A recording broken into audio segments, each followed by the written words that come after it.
रात के करीब 10 बजे थे। जर्मनी के एक छोटे से कस्बे में 11 साल का एरिक अपने कमरे की बत्ती बुझाकर बिस्तर पर लेटा हुआ था। बाहर ठंडी हवा सरसराती हुई बह रही थी, मगर घर के अंदर एक ऐसा सन्नाटा था जो किसी तूफान से पहले की खामोशी जैसा लगता था। तभी उसे अपने पेरेंट्स की आवाज सुनाई दी, धीमी लेकिन कांपती हुई। पिता कह रहे थे, अब वक्त आ गया है, हमें सब कुछ खत्म कर देना चाहिए। मां ने डरते हुए पूछा, क्या मतलब है तुम्हारा? पिता की आवाज टूटी हुई थी, अब वो हमारे साथ वही करेंगे जो हमने यहूदियों के साथ किया। एरिक बिस्तर पर जम गया। वो नहीं समझ पाया कि उसके पिता क्या कह रहे हैं, मगर उस आवाज में जो डर था उसने उसके भीतर कुछ तोड़ दिया। वो डर जो केवल हार का नहीं था, वो डर था अंजाम का। अगली सुबह सब कुछ जैसे सामान्य था।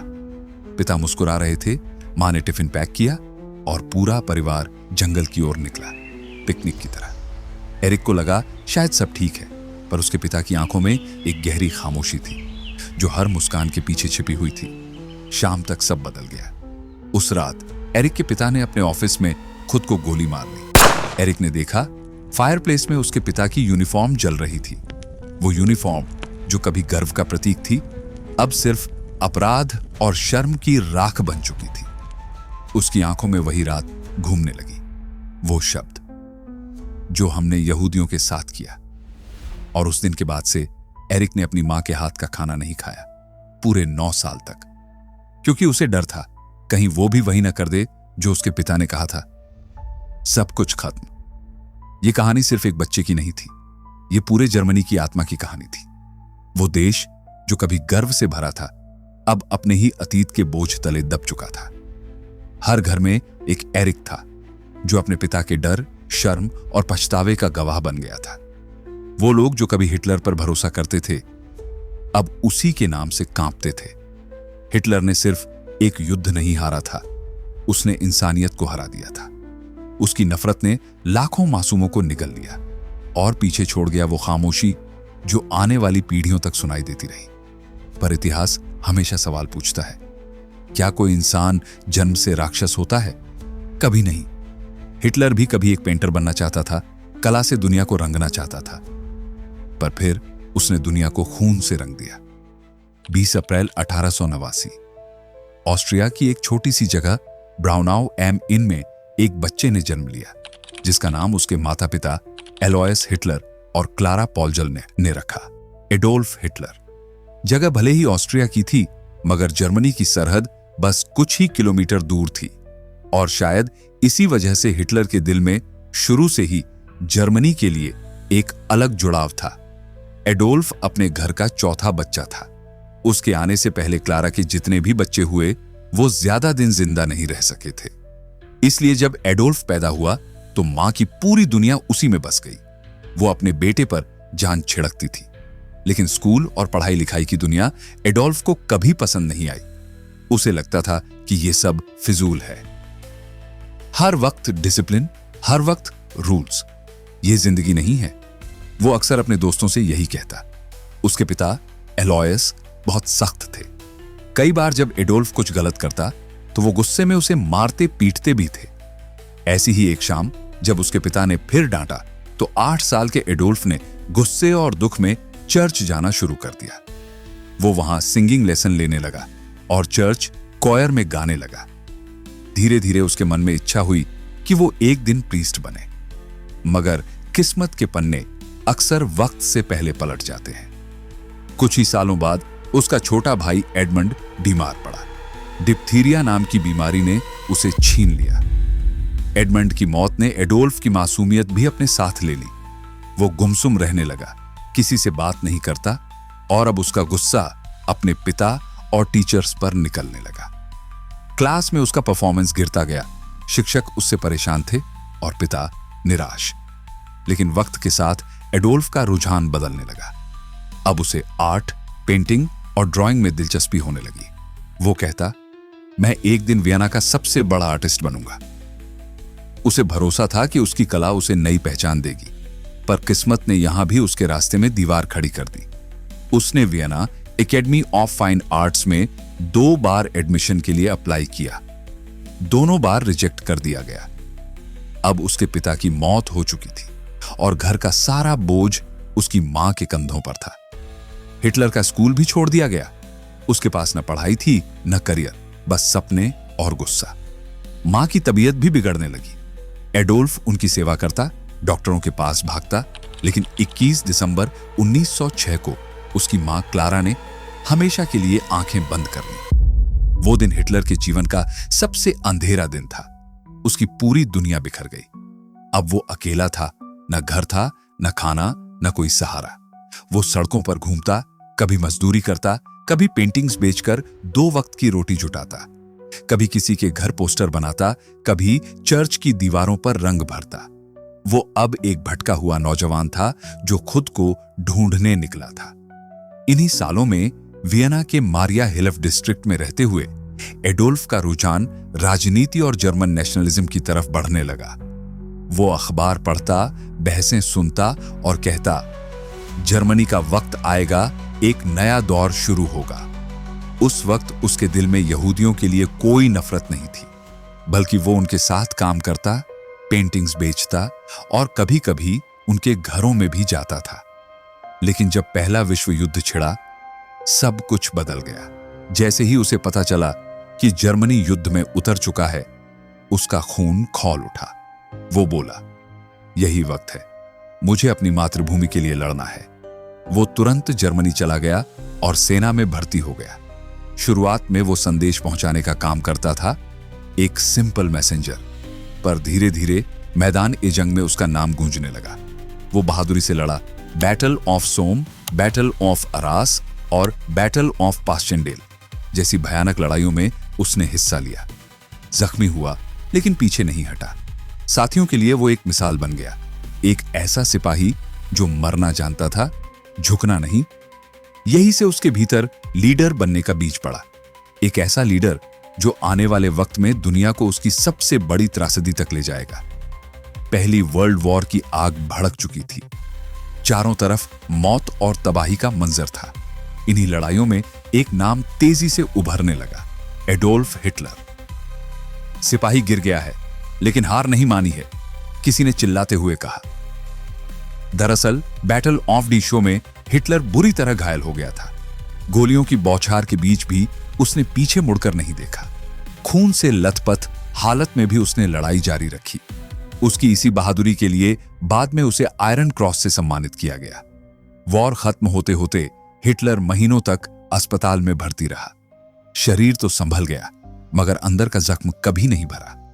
हॉस्पिटल की दीवारों के बीच बैठे हिटलर के भीतर एक नई सोच जन्म ले रही थी। वह दिन रात सोचता रहता, हम हारे नहीं, हमें हरवाया गया है।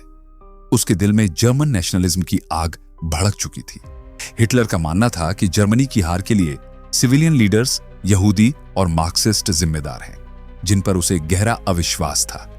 वह अक्सर खुद से बड़बड़ाता, इन लोगों ने जर्मन आर्मी की पीठ में छुरा घोंपा है। अगर ये ना होते तो आज जर्मनी सिर ऊंचा रखता।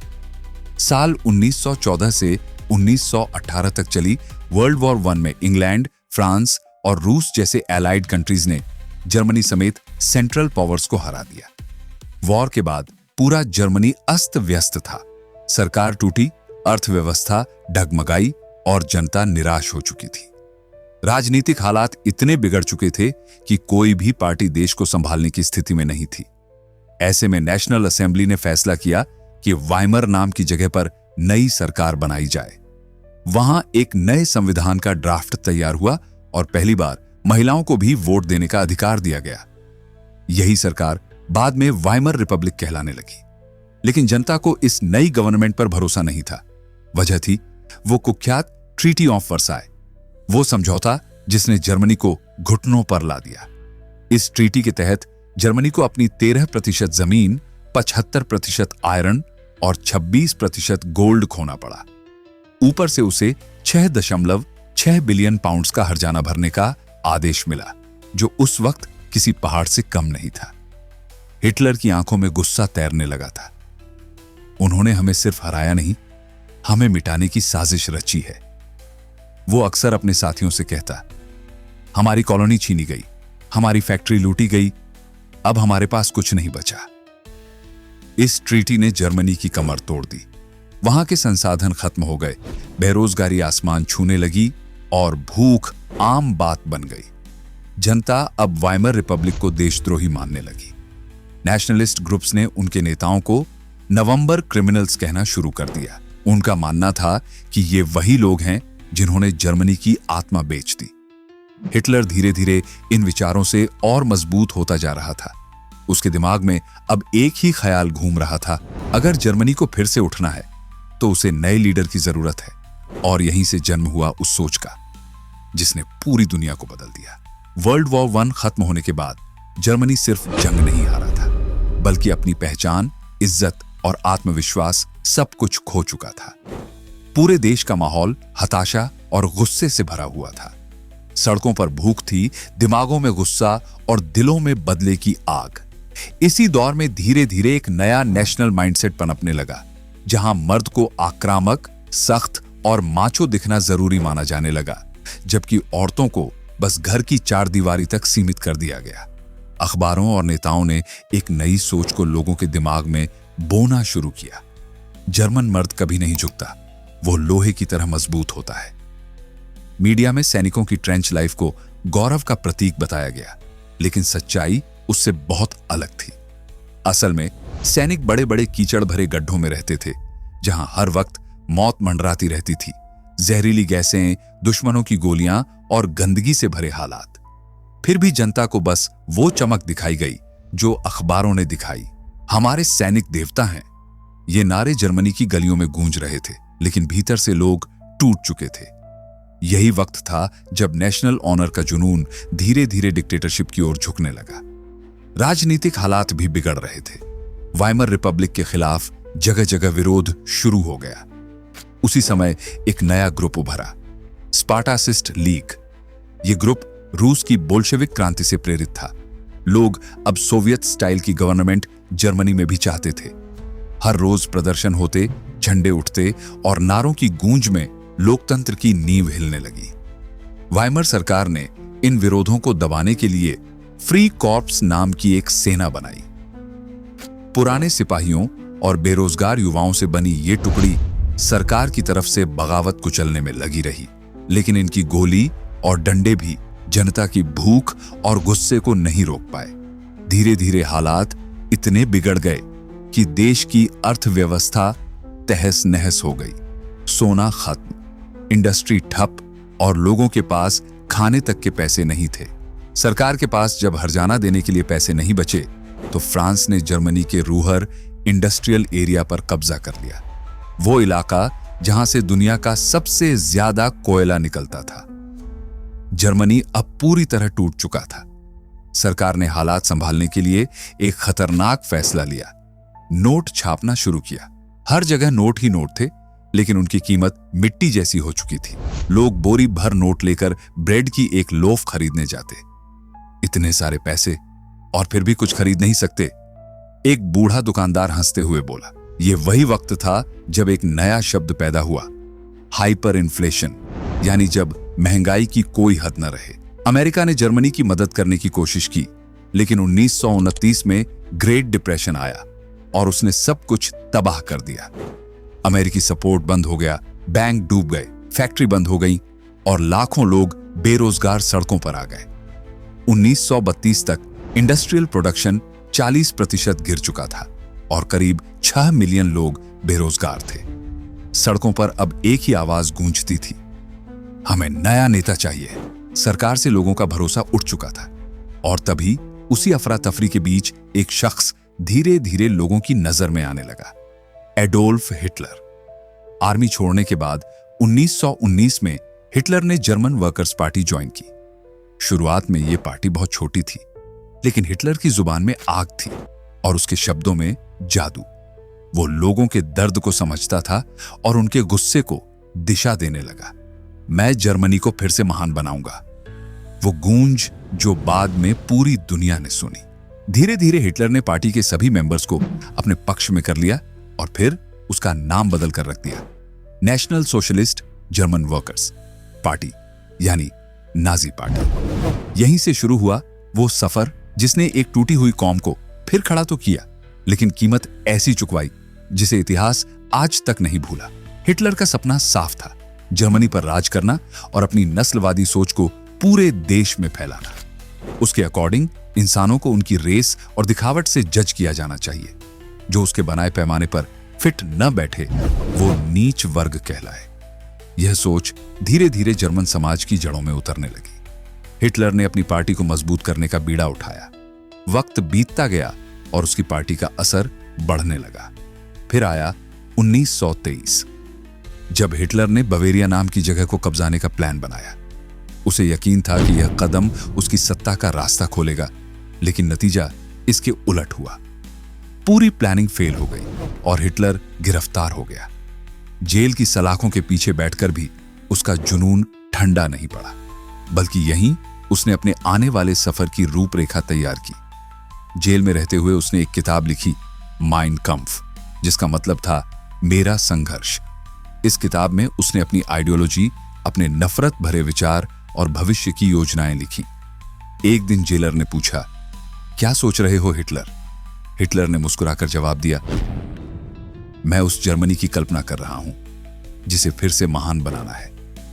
हालांकि उस वक्त यह किताब कोई खास चर्चित नहीं हुई, लेकिन वक्त के साथ यह उसके समर्थकों के लिए एक मैनिफेस्टो बन गई। कुछ सालों बाद जब हिटलर जेल से बाहर आया तो उसने फिर से अपनी पार्टी को जिंदा करना शुरू किया। 1930 तक उसने पूरी ताकत झोंक दी, लोगों से सीधा जुड़ना शुरू किया, रैलियां की, भाषण दिए और खुद को एक ऐसे लीडर के रूप में पेश किया जो उनकी हर समस्या का हल था। फिर आया ग्रेट डिप्रेशन, जब दुनिया की अर्थव्यवस्था चरमरा गई। जर्मनी पहले से ही टूटा हुआ था और अब लोग पूरी तरह निराश हो चुके थे। उसी वक्त हिटलर ने लोगों के टूटे दिलों में उम्मीद का बीज बोया। वो जोश से बोलता, मैं तुम्हें फिर से सम्मान दिलाऊंगा, नौकरी दिलाऊंगा और इस देश को दुनिया के सिर पर बैठाऊंगा। लोग उसकी बातों पर यकीन करने लगे। उसके शब्दों में ऐसा असर था कि जो उसे सुनता वही उसका समर्थक बन जाता। उसकी स्पीचेस में आग थी और लोगों की हालत ने उस आग को हवा दी। 1928 में हिटलर ने जब पहली बार चुनाव लड़ा तो उसे सिर्फ 2.6% वोट मिले, लेकिन कुछ ही सालों में सब बदल गया। 1932 के चुनाव में हिटलर को करीब 38 मिलियन वोट मिले, किसी भी पार्टी से ज्यादा। यह वही वक्त था जब उसने पूरे जर्मनी में अपना जादू चला दिया था। अब वो बस मौके की तलाश में था। उसे मालूम था कि जर्मन कॉन्स्टिट्यूशन में इमरजेंसी और सिविल राइट्स को सस्पेंड करने का प्रावधान है। बस जरूरत थी सही मौके की, ताकि वो कानून की आड़ में अपनी तानाशाही को वैध बना सके। और फिर वो मौका आया। 30 जनवरी 1933 को प्रेसिडेंट हिंडनबर्ग ने हिटलर को जर्मनी का चांसलर बना दिया। देश जश्न में डूबा था, लेकिन किसी को नहीं पता था कि यह जश्न आगे आने वाले सबसे अंधेरे दौर की शुरुआत है। सिर्फ कुछ हफ्ते बाद 28 फरवरी 1933 को जर्मन पार्लियामेंट यानी राइक्सटैग में अचानक आग लग गई। लपटें आसमान तक उठी और पूरे देश में दहशत फैल गई। हिटलर ने इस घटना को अपने फायदे में बदल दिया। यह साजिश है, कम्युनिस्ट्स जर्मनी को खत्म करना चाहते हैं, उसने गरजती आवाज में कहा। उसके अगले ही दिन उसने देश में इमरजेंसी लगा दी, सिविल राइट्स खत्म कर दिए और मीडिया पर पूरा नियंत्रण कर लिया। अब जर्मनी में सिर्फ एक ही आवाज थी, एडोल्फ हिटलर की। और यहीं से एक नेता एक तानाशाह में बदल गया, जिसने आने वाले वक्त में इतिहास की सबसे डरावनी कहानी लिखी। इमरजेंसी खत्म होने के बाद हिटलर ने एक ऐसा कदम उठाया जिसने पूरी दुनिया को हिला दिया। उसने एनेबलिंग एक्ट नाम का कानून पास करवाया, एक ऐसा एक्ट जिसने जर्मनी की जनता से उनके सारे अधिकार छीन लिए। अब जर्मनी एक लोकतंत्र नहीं रहा, बल्कि एक तानाशाही देश बन चुका था। इस एक्ट के बाद हिटलर के पास देश की हर पावर आ गई। उसने एक झटके में सभी राजनीतिक पार्टियों और यूनियनों पर बैन लगा दिया। मीडिया, आर्मी, अर्थव्यवस्था, सब कुछ उसके कंट्रोल में था। जर्मनी में अब सिर्फ एक ही आवाज गूंजती थी, हाइल हिटलर। हिटलर ने अपने खिलाफ उठने वाली हर आवाज को खत्म करने के लिए स्पेशल सिक्योरिटी फोर्स बनाई। उसका काम था किसी भी साजिश की गंध आते ही उसे जड़ से मिटा देना। जर्मनी अब पूरी तरह हिटलर के शिकंजे में था, लेकिन उसके सामने एक बड़ी समस्या थी, पैसा। सत्ता तो मिल गई थी, लेकिन देश को चलाने के लिए पैसा नहीं था। एक दिन मीटिंग में हिटलर ने अपने सलाहकारों से कहा, हमारे पास ताकत है, सेना है, मगर बिना पैसे के ये सब बेकार है। हमें अपनी जमीन से, अपने लोगों से फिर से जान फूंकनी होगी। इसी सोच के साथ हिटलर ने हॉलमार्क शैक्ट नाम के एक इकोनॉमिस्ट को नियुक्त किया। उसका मिशन था जर्मनी की टूटी हुई अर्थव्यवस्था को दोबारा खड़ा करना। और हैरानी की बात यह थी कि हॉलमार्क के प्लान वाकई काम करने लगे। धीरे धीरे बेरोजगारी कम होने लगी, फैक्ट्रियां फिर से चलने लगी और देश की मशीनें फिर से गूंजने लगी। लेकिन हिटलर सिर्फ इतना नहीं चाहता था। उसका सपना था एक ऐसा जर्मनी जो दुनिया के नक्शे पर सबसे ऊपर हो। वक्त था 1933 का, जब उसने जर्मनी को लीग ऑफ नेशंस से बाहर निकाल दिया। फिर 1938 में उसने अपने पहले मिशन को अंजाम दिया, ऑस्ट्रिया को दोबारा जर्मनी में मिला लिया। इसके बाद उसकी नजर चेकोस्लोवाकिया पर पड़ी और जल्द ही उसने वहां भी कब्जा कर लिया। इंग्लैंड ने इस सब पर कुछ नहीं कहा। वजह यह थी कि इंग्लैंड को लगता था वर्साई की संधि ने जर्मनी के साथ बहुत अन्याय किया था, और शायद इसी साइलेंस ने हिटलर को और खतरनाक बना दिया। कुछ सालों में जर्मनी फिर से खड़ा हो चुका था। सड़कों पर फिर से कारें दौड़ने लगी। लोग हिटलर को मसीहा कहने लगे, लेकिन अंदर से हिटलर की भूख बढ़ चुकी थी। उसके सबसे करीबी इकोनॉमिस्ट शैक्ट ने उसे चेताया था, माय फ्यूहर, अभी हमारा देश संभल ही रहा है, एक गलत कदम सब कुछ तबाह कर सकता है। मगर हिटलर ने ठंडी मुस्कान के साथ जवाब दिया, इतिहास बनाने वालों को डरने की इजाजत नहीं होती, शैक्ट। इसके बाद उसने शैक्ट को उसके पद से हटा दिया और एक पागलपन भरा फैसला लिया, वॉर। उसका मानना था कि जितनी जमीन वो कब्जे में लेगा, उतने ही रिसोर्स उसके हाथ लगेंगे और वही जर्मनी की असली ताकत बनेगी। सितंबर 1939 जर्मन टैंकों ने पोलैंड की सरहदें तोड़ दी। तोपों की आवाजों ने यूरोप को हिला दिया। इसके जवाब में ब्रिटेन और फ्रांस ने भी जर्मनी पर युद्ध का ऐलान कर दिया। अब दूसरा विश्व युद्ध शुरू हो चुका था। शुरुआती दिनों में जर्मनी जीत पर जीत दर्ज कर रहा था। हिटलर खुद को अजेय समझने लगा था, पर वक्त हमेशा साथ नहीं देता। अपनी जीत के नशे में उसने एक और बड़ी गलती कर दी। उसने सोवियत यूनियन पर हमला कर दिया। साल था 1941। हिटलर ने अपने जनरल से कहा, मॉस्को हमारा होगा और दुनिया हमारी मुट्ठी में। मगर यह फैसला उसके साम्राज्य का अंत साबित हुआ। कड़ाके की ठंड, भूख और रूसी सेना की जबरदस्त रणनीति ने जर्मनी को झुका दिया। जिस हिटलर ने कभी पूरी दुनिया को जीतने का सपना देखा था, वो अब अपनी ही गलतियों में डूब चुका था। और यही वो वक्त था जब जर्मनी की किस्मत एक बार फिर बदलने वाली थी, लेकिन इस बार हमेशा के लिए। हिटलर की फौज अब दो दिशाओं में बढ़ चुकी थी, पश्चिम में ब्रिटेन और पूर्व में सोवियत यूनियन। दोनों मोर्चों पर एक साथ लड़ना उसके लिए नामुमकिन होता जा रहा था। जैसे जैसे वक्त बीतता गया, जर्मन आर्मी पीछे हटने लगी और आखिरकार वो बर्लिन तक घिर गई। शहर तबाह हो चुका था। सड़कों पर सिर्फ धुआं और खामोशी थी।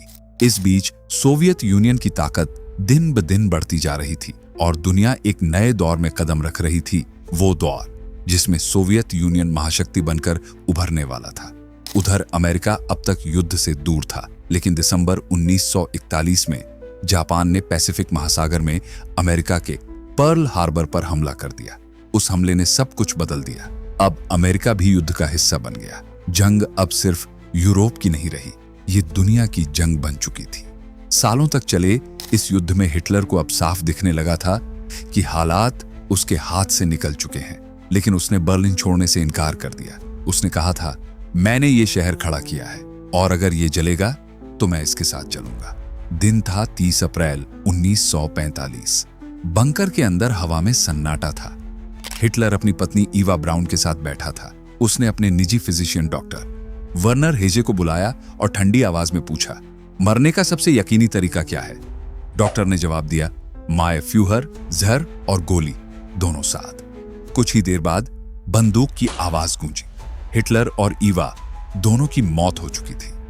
दुनिया के सबसे खतरनाक तानाशाह का अंत हो गया था, लेकिन उसके मरने के बाद भी उसके विचार जर्मनी के जहन में जिंदा थे। नाजी शासन ने इंसानियत को ऐसे ऐसे जख्म दिए जिन्हें वक्त भी नहीं भर सका। उन्होंने समाज को खूबसूरती और खून के आधार पर बांट दिया था। हिटलर की सोच थी कि सिर्फ आर्यन नस्ल यानी सुनहरे बाल, नीली आंखों और सफेद चमड़ी वाले लोग ही सुपीरियर हैं। बाकी सब, खासकर यहूदी, ज्यूज, उनके लिए समाज के लोअर क्लास थे। नाजी उन्हें इंसान नहीं, एक खतरा मानते थे। ये नफरत सिर्फ राजनीति तक सीमित नहीं थी, ये बच्चों के खून में उतारी गई थी। स्कूलों में नाजी बच्चों को सिखाया जाता था कि यहूदी हमारे दुश्मन हैं। सभी यहूदी टीचर्स को स्कूलों से निकाल दिया गया। नाजी बच्चों को यहूदियों के साथ बैठने की मनाही थी। जो बच्चे शारीरिक रूप से कमजोर या हैंडीकैप्ड थे, उन्हें बेकार समझा गया और बाद में गैस चैम्बरों में मार दिया गया। हिटलर का मानना था कि एक मजबूत जर्मनी वही बना सकता है जिसमें सिर्फ स्वस्थ और शुद्ध आर्यन जर्मन हो। उसने कहा था, देश की ताकत उसकी नस्ल में है और जो नस्ल कमजोर है वो हमारे रास्ते की रुकावट है। यहूदियों को शहरों के बीच में बने घेट्टोज में बंद कर दिया गया, ऐसे एरिया जहां इंसान सिर्फ सांस ले सकता था, जी नहीं सकता था। उन्हें समाज से अलग कर दिया गया, नौकरियों से निकाल दिया गया और अंत में फाइनल सॉल्यूशन के नाम पर मौत के हवाले कर दिया गया। हिटलर का मानना था कि कन्वर्जन या धर्म बदलने से भी यहूदी बदल नहीं सकते। उसने कहा था, इन्हें खत्म करना ही असली हल है। उसके इसी सोच ने दुनिया को होलोकॉस्ट जैसी भयावह त्रासदी दी, जहां लाखों निर्दोष यहूदियों को सिर्फ इसलिए मार दिया गया क्योंकि वे आर्यन नहीं थे। जर्मनी जल रहा था, लेकिन हिटलर की सोच और नफरत अब राख बन चुकी थी। जिस आग को उसने फैलाया था, उसी ने उसके साम्राज्य को खत्म कर दिया। और इंसानियत ने सीखा कि जब एक इंसान खुद को भगवान समझने लगे, तब पूरी दुनिया नर्क बन जाती है। नजिस्म अब सिर्फ एक सोच नहीं रही थी, वो बच्चों की किताबों का हिस्सा बन चुकी थी। स्कूलों में मासूम दिमागों को यह सिखाया जाता था कि हिटलर ही जर्मनी का भगवान है और उनके लिए सबसे बड़ा फर्ज है फ्यूहर के प्रति वफादारी। बच्चों को बताया जाता था कि यहूदी उनके दुश्मन हैं, उनसे नफरत करना ही देशभक्ति है। क्लासरूम में दीवारों पर हिटलर के पोस्टर लगे होते थे। सुबह की असेंबली में बच्चे एक साथ चिल्लाते, हाइल हिटलर। उनकी किताबों में लिखा होता, लड़के मजबूत और आक्रामक बनो ताकि तुम अपनी नस्ल की रक्षा कर सको। लड़कियों को समझाया जाता था कि उनका असली कर्तव्य है एक शुद्ध आर्यन संतान को जन्म देना। महिलाओं को बराबरी का हक देना तो जैसे गुनाह माना जाता था। टीचर्स लड़कियों से कहा करते, अगर औरतें मर्दों जैसी बन जाएंगी तो समाज खत्म हो जाएगा। उन्हें सिखाया जाता कि उनका शरीर देश की सेवा के लिए है। उन्हें शुद्ध खून की नई पीढ़ी पैदा करनी है। यहां तक कि अगर किसी महिला ने अनडिजायरेबल नस्ल के बच्चे को जन्म दिया तो उसे सजा दी जाती थी, लेकिन अगर किसी ने आर्यन लुक वाले बच्चे को जन्म दिया तो उसे अवार्ड्स और रिवॉर्ड्स मिलते थे। हिटलर के लिए यह सिर्फ एक देश नहीं, एक ब्रीडिंग सिस्टम बन चुका था, जहां प्यार नहीं, नस्ल की पवित्रता मायने रखती थी। नाजी स्कूलों में बच्चों के दिमाग में जहर ऐसे भरा जाता था जैसे वो कोई पढ़ाई नहीं बल्कि एक धर्म सीख रहे हों। हर किताब, हर क्लास और हर स्पीच में हिटलर की पूजा की जाती थी। बच्चे मानने लगे थे कि जो आर्यन नहीं है वो इंसान ही नहीं है। लेकिन वक्त ने जैसे ही करवट ली, हिटलर का बनाया हुआ साम्राज्य राख में बदल गया। वो सोच जो कभी जर्मनी का गर्व थी, अब उसकी सबसे बड़ी शर्म बन चुकी थी। हिटलर की मौत के बाद जर्मनी ही नहीं, पूरी दुनिया ने समझ लिया, जंग कभी किसी की जीत नहीं लाती, वो सिर्फ खून, आंसू और तबाही छोड़ जाती है। दूसरे विश्व युद्ध के बाद इंसानियत ने अपनी सबसे बड़ी गलती से सीखा। इसी दर्द ने दुनिया को यूनाइटेड नेशंस जैसी संस्था दी ताकि अब कोई हिटलर दोबारा जन्म ना ले सके। और शायद यही सच्चाई है दोस्तों, जब इंसान खुद को भगवान समझने लगता है तो वो दूसरों को इंसान समझना छोड़ देता है। अगर आपको ये कहानी सोचने पर मजबूर करती है तो इसे लाइक और शेयर जरूर करें, क्योंकि कुछ कहानियां सिर्फ सुनने के लिए नहीं होती, उन्हें याद रखने के लिए होती हैं। और हां, अगर आप ऐसे ही अनकही और रोंगटे खड़े कर देने वाली सच्ची कहानियां देखना चाहते हैं तो चैनल को सब्सक्राइब करना ना भूलिए।